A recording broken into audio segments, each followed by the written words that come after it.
Hello, मैं विकास sir आप सभी का वेलकम करता हूं एजुकेशन जोन साइंस कोचिंग में। आज के वीडियो में जानेंगे फैराडे के विद्युत अपघटन का नियम। और ये नियम जो है बहुत ज़्यादा इम्पोर्टेंट है। ये नियम बार बार जो है बोर्ड में पूछ भी दिया जाता है, इसलिए इस नियम को आप लोग अच्छे से समझिए और इसको याद भी रखना है।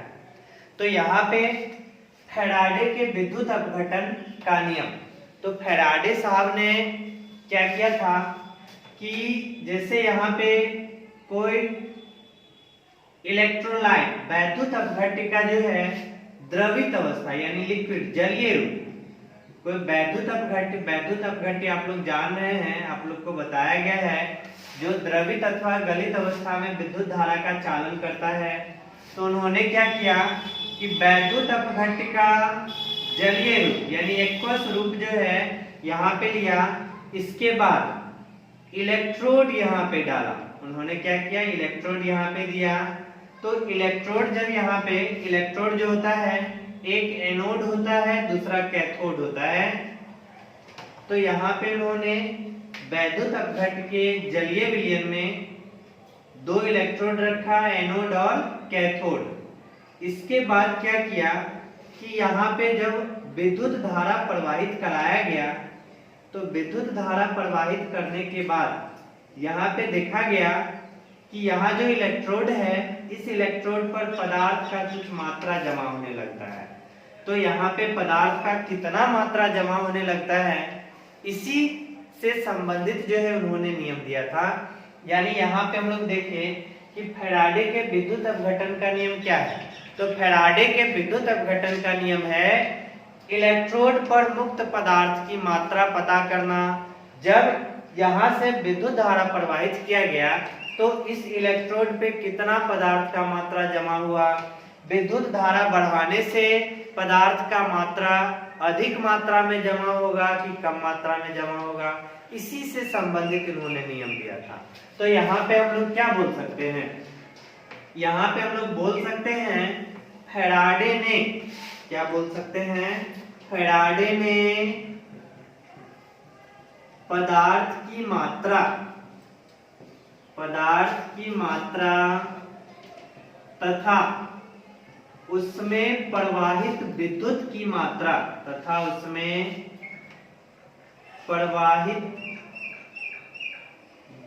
की मात्रा या विद्युत धारा की मात्रा के बीच संबंध स्थापित किए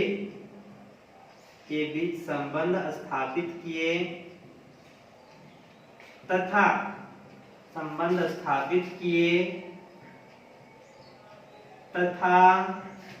इससे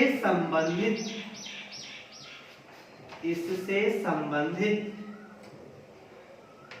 दो नियम दिए। फैराडे साहब जो है विद्युत अपघटन से संबंधित दो नियम दिए। पहला बार इन्होंने क्या किया कि एक वैद्युत अपघट्य लिया, फिर इसके बाद जब सेकेंड नियम दिया था तो उन्होंने वहां पे दो या दो से अधिक वैद्युत अपघट्य का उपयोग किया था। तो यहाँ जो है इससे संबंधित दो नियम दिए। तो इसमें सबसे पहले हम लोग को पढ़ना है फैराडे के, दोनों नियम जानेंगे बारी बारी से। पहला है फैराडे के विद्युत अपघटन का प्रथम नियम, फैराडे के विद्युत अपघटन का प्रथम नियम यानी इसको हम लोग बोल सकते हैं Faraday first law of electrolysis. Faraday first law of electrolysis. तो यहाँ पे पहला नियम इन्होंने क्या बताया था, तो यहाँ पे फैराडे ने बताए थे कि कोई भी इलेक्ट्रोड पर मुक्त पदार्थ की मात्रा जो होता है, यहाँ पे जो फिगर देखते थे, इलेक्ट्रोड पर मुक्त पदार्थ की मात्रा उसमें प्रवाहित विद्युत धारा की मात्रा के सीधा समानुपाती होता है। कहने का जितना अधिक मात्रा में विद्युत धारा प्रवाहित होगा, इलेक्ट्रोड पर मुक्त पदार्थ की मात्रा उतना ही जमा होगा। यानी यहाँ पे हम बोल सकते हैं इस नियम के अनुसार इस नियम के अनुसार इलेक्ट्रोड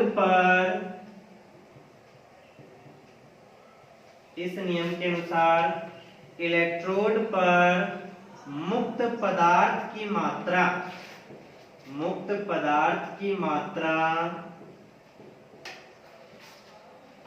उसमें प्रवाहित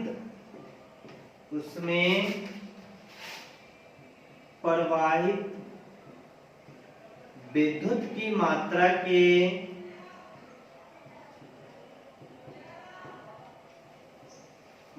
के सीधा समानुपाती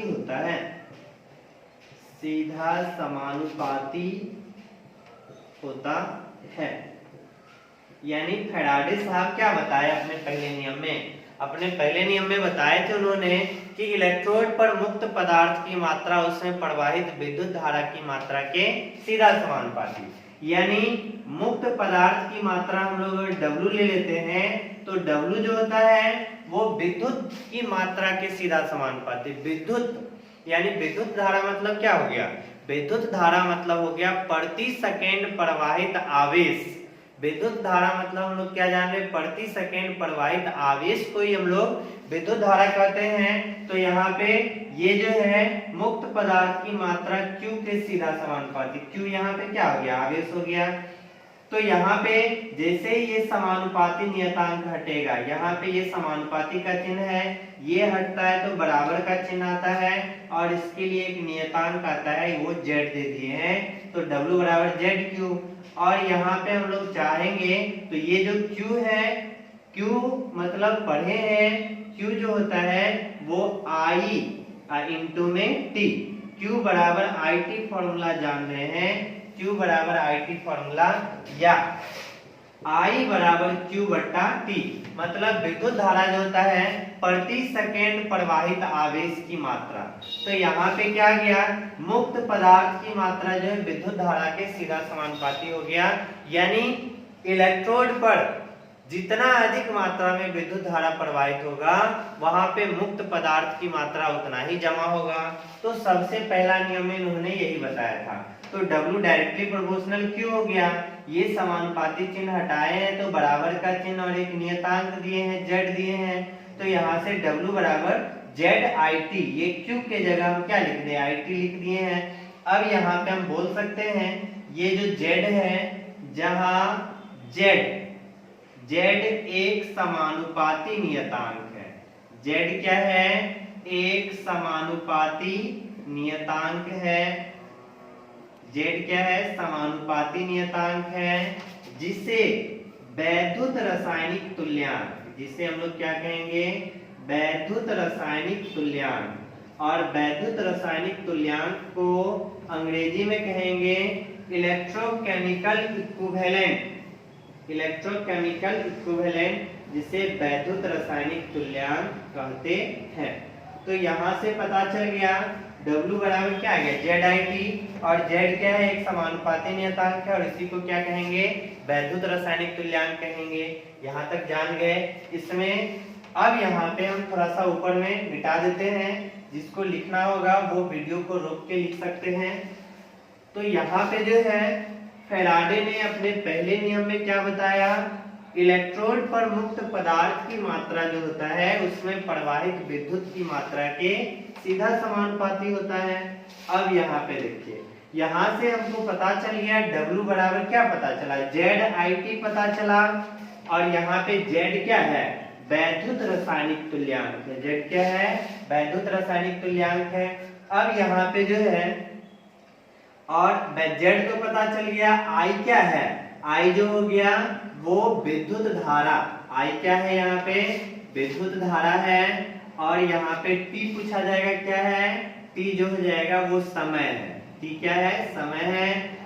और इसके बाद समय जो यहाँ पे रखा जाएगा वो सेकेंड में ही रखा जाता है, सेकेंड में। अब यहाँ पे देखिए, यदि हम लोग I बराबर 1 एम्पियर कर दे, जो प्रवाहित विद्युत धारा जो है वो 1 एम्पियर कर दे, और यहाँ पे जो T है वो 1 सेकेंड कर दे, 1 सेकेंड कर दे तो यहाँ पे हमको क्या पता चलेगा, देखिए यहाँ पे I के जगह 1 सेकेंड, I के जगह सॉरी 1 एम्पियर और T के जगह अगर 1 सेकेंड कर दिया जाए तो 1 गुना 1 हो जाता है। तो यहाँ से क्या निकल जाएगा, W बराबर Z निकल जाएगा। तो W बराबर Z आ गया। W क्या है, इलेक्ट्रोड पर मुक्त पदार्थ की मात्रा, Z क्या है, वैद्युत रासायनिक तुल्यांक। तो यहाँ से चाहेंगे वैद्युत रासायनिक तुल्यांक का परिभाषा हम बता सकते हैं, और वैद्युत रासायनिक तुल्यांक का भी परिभाषा निश्चित रूप से पूछा है बोर्ड में 2 अंकीय प्रश्न के रूप में, वैद्युत रासायनिक तुल्यांक क्या है। तो इस चीज को भी समझना है अच्छे से। यहाँ पे देखिए इसका परिभाषा बहुत ही आसानी से बता सकते हैं। हमको W बराबर Z कब प्राप्त हुआ, जब I का मान हम 1 एम्पियर रखे और T का मान 1 सेकेंड रखे। तो यहाँ पे हम बोल सकते हैं, यहाँ पे हम क्या बोल सकते हैं, यदि इलेक्ट्रोड से 1 एम्पियर की विद्युत धारा, यदि किसी इलेक्ट्रोड से 1 एम्पियर की विद्युत धारा 1 सेकेंड तक प्रवाहित की जाती है, क्या होगा यहाँ पे, यदि किसी इलेक्ट्रोड से 1 एम्पियर की विद्युत धारा 1 सेकेंड तक प्रवाहित की जाती है, तो जो पदार्थ की मात्रा इलेक्ट्रोड पर मुक्त होता है, जो पदार्थ की मात्रा इलेक्ट्रोड पर मुक्त होता है, इसी पदार्थ की मात्रा को क्या कहेंगे, वैद्युत रासायनिक तुल्यांक कहेंगे।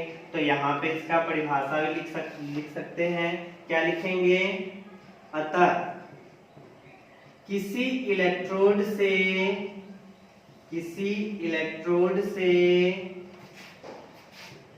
1 एम्पियर की विद्युत धारा, 1 एम्पियर की विद्युत धारा 1 सेकेंड तक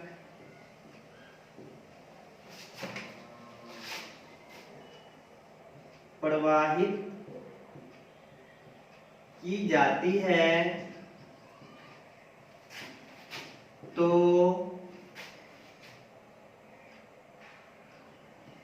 जो पदार्थ की मात्रा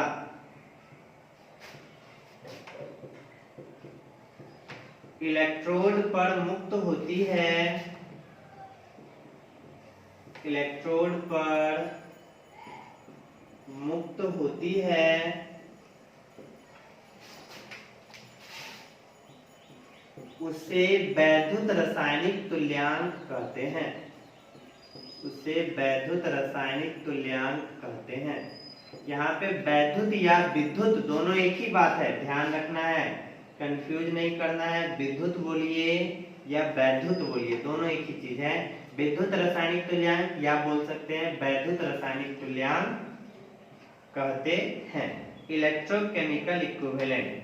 तो यहाँ से पता चल गया वैद्युत रासायनिक तुल्यांक किसको कहेंगे, ये परिभाषा भी आ गया, और ये परिभाषा भी 2 अंकीय प्रश्न के रूप में बोर्ड में पूछा हुआ है, इसलिए इसको भी याद रखना है। और फैराडे का नियम जब पूछा जाएगा तो वो 5 अंकीय प्रश्न के रूप में पूछा जाएगा।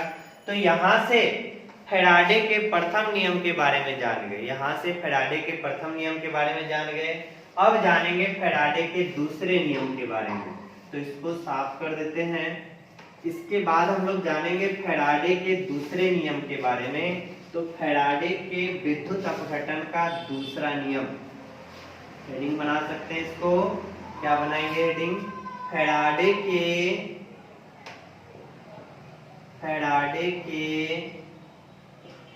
विद्युत अपघटन का दूसरा नियम, विद्युत अपघटन का दूसरा नियम या द्वितीय नियम, दूसरा नियम इंग्लिश में इसको क्या बोलेंगे, फैराडे सेकेंड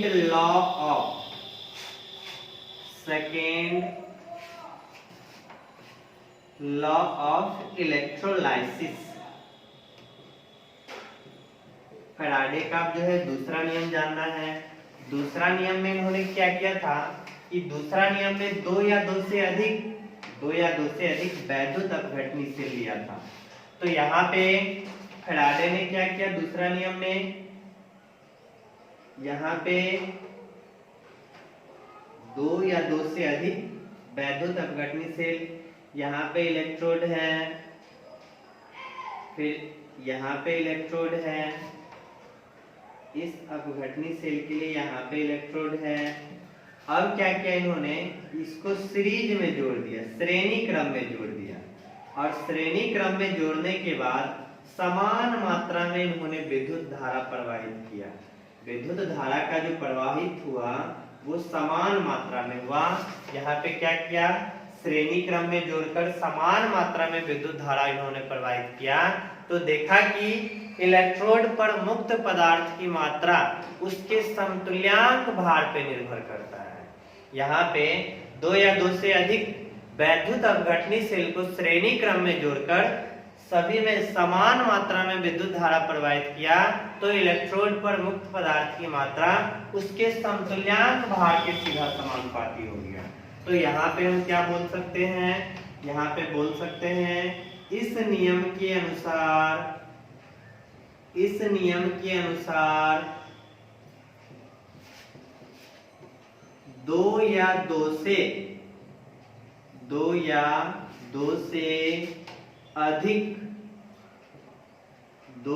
से अधिक वैद्युत अपघटनी सेल को, इस नियम के अनुसार दो या दो से अधिक वैद्युत अपघटनी सेल को, इलेक्ट्रोलाइटिक सेल बोल सकते हैं इसको, वैद्युत अपघटनी सेल को श्रेणी क्रम में जोड़कर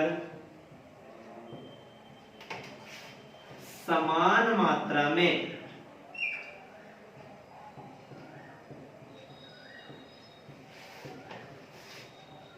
विद्युत धारा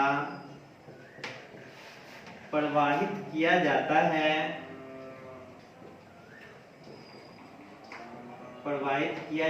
है, तो इलेक्ट्रोड पर मुक्त पदार्थ की मात्रा उसके समतुल्यांक भार, इक्विवेलेंट वेट, उसके समतुल्यांक भार के सीधा समानुपाती होता है, यानी फैराडे ने अपने दूसरे नियम में क्या बताया, दो या दो से अधिक वैद्युत अपघटनी सेल को श्रेणी क्रम में जोड़कर समान मात्रा में विद्युत धारा प्रवाहित किया जाता है, तो इलेक्ट्रोड पर मुक्त पदार्थ की मात्रा उसके समतुल्यांक भार के सीधा समानुपाती होता है। कैसे समतुल्यांक भार के सीधा समानुपाती होता है उसको देखेंगे। तो यहाँ पे अगर हम लोग दो वैद्युत अपघटनी सेल लिए हैं, तो यहाँ पे देखते हैं प्रथम विद्युत अपघट्य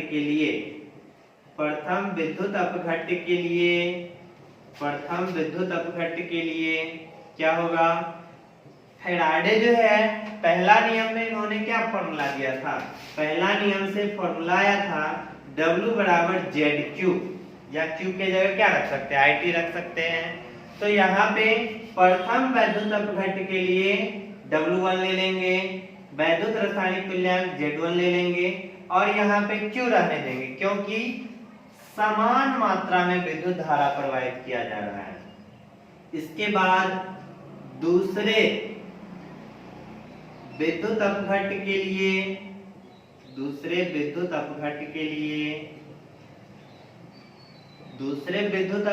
लिए क्या जाएगा, यहाँ पे पहला के लिए W1 तो दूसरा के लिए W2, Z के जगह Z2 और यहाँ पे Q। अगर इसको समीकरण पहला, इसको समीकरण दूसरा मानते हैं, तो यहाँ से देख सकते हैं फ्रॉम इक्वेशन फर्स्ट भागा सेकेंड, पहला समीकरण में दूसरा समीकरण से भाग लगाइए, तो W1 बट्टा W2 बराबर में क्या हो जाएगा, Z1Q बट्टा में Z2Q। यहाँ से नजर आ रहा है W1 बट्टा W2 बराबर हो जाएगा Z1 बट्टा Z2। अब यहाँ से W1 बट्टा W2 बराबर हो जाएगा, यहाँ जो Z है Z बराबर होता है E बट्टा F। Z जो है समतुल्यांक भार, इसका फॉर्मूला होता है E बट्टा F। E हो गया यहाँ पे समतुल्यांक भार और F जो हो गया वो फैराड। फैराड मतलब जिसका मान होता है 96,500 कूलम। तो इसके बारे में भी चर्चा हम कर देंगे, निश्चित रूप से भी करेंगे। फिलहाल यहाँ पे Z बराबर E बट्टा F रख देंगे, तो यहाँ से क्या आ जाएगा E1 बट्टा F, इसके लिए E2 बट्टा F। F का मान जो है सब जगह फिक्स है, F का मान सब जगह फिक्स है। तो यहाँ से देखिएगा F और F हट जाएगा, क्या बच जाएगा E1 बट्टा E2। यहाँ पे हम क्या बोल सकते हैं, यहाँ लिख दिए क्योंकि Z बराबर E बट्टा F, तो यहाँ से बोल सकते हैं W1 बट्टा W2 बराबर E1 बट्टा में E2 हो गया। अब W1 बट्टा W2 बराबर E1 बट्टा E2 हो गया, तो यहाँ पे देख रहे हैं W1 भी ऊपर, E1 भी ऊपर, W2 नीचे, E2 नीचे। तो इस तरह से हमको नजर आ रहा है W जो है वो सीधा समानुपाती होता है समतुल्यांक भार का। W डायरेक्टली प्रोपोर्शनल E यानी पदार्थ की मात्रा जो है समतुल्यांक भार के सीधा समानुपाती होता है। यही बात आ गया फैराडे का दूसरा नियम। तो यहाँ पे समझ गए फैराडे के दूसरे नियम को, तो यही है फैराडे का दूसरा नियम। अब यहाँ पे नोट पॉइंट में इस चीज का हम चर्चा करते हैं। तो यहाँ से फैराडे के दूसरे नियम को समझ गए। अब यहाँ पे देखे थे कि Z बराबर E बट्टा F आया है, तो ये क्या चीज है इसको थोड़ा सा जानेंगे Z बराबर E बट्टा F के बारे में। तो यहाँ पे नोट पॉइंट में सबसे पहला नंबर, नोट में पहला नंबर देखते हैं। नोट पॉइंट में पहला नंबर देखते हैं, यहाँ पे है Z बराबर E बट्टा F और F जो है यहाँ पे F जो है इसका वैल्यू होता है 96,500 कूलम। ये क्या है, तो यहाँ पे 1F, F जो होता है वो होता है 1 मोल इलेक्ट्रॉन का आवेश, 1 मोल इलेक्ट्रॉन का आवेश, 1 मोल इलेक्ट्रॉन का आवेश। यहाँ पे F क्या है, 1 मोल इलेक्ट्रॉन के आवेश को ही 1F कहते हैं। और इस कॉन्सेप्ट का उपयोग नॉमेरिकल बनाने में भी, कहीं पे अगर 3 इलेक्ट्रॉन का आदान प्रदान हो रहा है, इसका मतलब आवश्यक आवेश जो है 3F हो जाएगा। वो नॉमेरिकल क्वेश्चन जो आप लोग को सेट में दिया गया है, जो एजुकेशन जोन साइंस कोचिंग के ग्रुप में डाला गया है, उस सेट में भी इस तरह का क्वेश्चन होगा जो हम नेक्स्ट वीडियो में डालेंगे। यहाँ पे देखिए 1F मतलब हो गया 1 मोल इलेक्ट्रॉन का आवेश, और 1 मोल इलेक्ट्रॉन का आवेश जो है इतना ही होगा। कैसे होगा, कोई भी पदार्थ उसके 1 मोल मतलब जान रहे हैं संख्या जो हो जाएगा 6.022 गुना 10 पे पावर 23। अगर बोला जाए 1 मोल इलेक्ट्रॉन मतलब कितना इलेक्ट्रॉन, 1 मोल इलेक्ट्रॉन मतलब हो गया 6.022 गुना 10 पे पावर 23 इलेक्ट्रॉन, और 1 इलेक्ट्रॉन पे आवेश होता है 1.6 गुना 10 पे पावर -19 कूलम। अब इस दोनों को गुना करके देखिएगा, इस दोनों को जब गुना करेंगे तो मान आ जाएगा, लगभग में आ जाएगा 96,472.44। इसी तरह से मान आता है 96,472 के आसपास। और इसी को हम लोग नॉमेरिकल क्वेश्चन सॉल्व करने के लिए डायरेक्ट कितना लिख देते हैं 96,500। यहाँ पे गुना करके देखिएगा तो 96,472 पॉइंट कुछ आता है, तो इसी का मान हम लोग लिखते हैं 96,500 कूलम।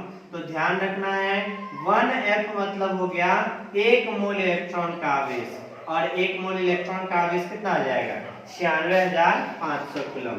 तो यहाँ से पता चल गया F क्या है। अब इसके बाद थोड़ा सा चर्चा जो है E पे कर देते हैं, समतुल्यांक भार, क्योंकि यहाँ से भी नॉमेरिकल क्वेश्चन रहेगा। तो यहाँ पे नोट नंबर दूसरा जानेंगे। तो दूसरा नोट नंबर ई जेड बराबर अभी जाने हैं ई बट्टा एफ, जहां ई जो है वो क्या है, समतुल्यांक भार। ई क्या है, समतुल्यांक भार, जिसको अंग्रेजी में इक्विवेलेंट वेट कहते हैं, इक्विवेलेंट वेट। तो शॉर्ट में इसको लिख सकते हैं EQ और WT। इसका नाम होता है इक्विवेलेंट वेट, इक्विवेलेंट वेट, इसलिए इसको हम लोग शॉर्ट में EQ WT लिख दिए हैं। और समतुल्यांक भार का जो फॉर्मूला होता है वो हो जाता है परमाणु भार या अनुभार, एटॉमिक वेट या मॉलिक्यूलर वेट। जो भी रहे, परमाणु रहे तो परमाणु भार, अणु रहे तो अनुभार। बट्टा में हो जाएगा वैलेंसी, वैलेंसी यानी संयोजकता। और या बोल सकते हैं त्यागे अथवा ग्रहण किए गए इलेक्ट्रॉन की संख्या, त्यागे अथवा ग्रहण किए गए, त्यागे अथवा ग्रहण किए गए इलेक्ट्रॉन की संख्या। यहाँ पे हम लोग बोल सकते हैं इलेक्ट्रॉन की संख्या। संयोजकता बोलिए, या त्यागे अथवा ग्रहण किए गए इलेक्ट्रॉन की संख्या। तो यहाँ से ई, परमाणु भार या अनुभार को अगर हम लोग ए मान लेते हैं और संयोजकता यानी त्यागे गए या ग्रहण किए गए इलेक्ट्रॉन की संख्या को n। इससे पहले भी बहुत जगह निर्दिष्ट समीकरण आया था, तो वहां पे भी त्यागे गए या ग्रहण किए गए इलेक्ट्रॉन की संख्या को n माने थे। तो यहाँ से क्या फॉर्मूला आ गया, E बराबर A बट्टा n आ गया। अब इसी फॉर्मूला को देखिए, E के जगह अगर हम लोग A बट्टा n रख दे तो Z बराबर क्या हो जाएगा, E के जगह रख देना A बट्टा n, तो E के जगह A बट्टा n पुट करेंगे तो यहाँ से आ जाएगा Z बराबर A बट्टा NF। यहाँ पे देखिए A बट्टा n रखेंगे तो n नीचे आ जाएगा, A ऊपर नहीं रहेगा, Z बराबर A बट्टा NF आ गया। इसके बाद from Faraday first law, from Faraday first law, Faraday का पहला जो नियम था वहां पे देखे थे W बराबर क्या आया था, ZIT, यही आया था W बराबर ZIT। तो इस Z के जगह A बट्टा NF रख दीजिए इंटू I और इंटू T। ये फॉर्मूला भी बहुत ज्यादा इंपॉर्टेंट है और इस फॉर्मूला पे भी बहुत सारा क्वेश्चन बनेगा जिसको हम लोग देखेंगे। तो इस तरह से ये फैराडे का पहला नियम और दूसरा नियम आ गया। ये फैराडे का नियम जो है बहुत ज्यादा इंपॉर्टेंट है, इसलिए इसको ध्यान रखना है। धन्यवाद।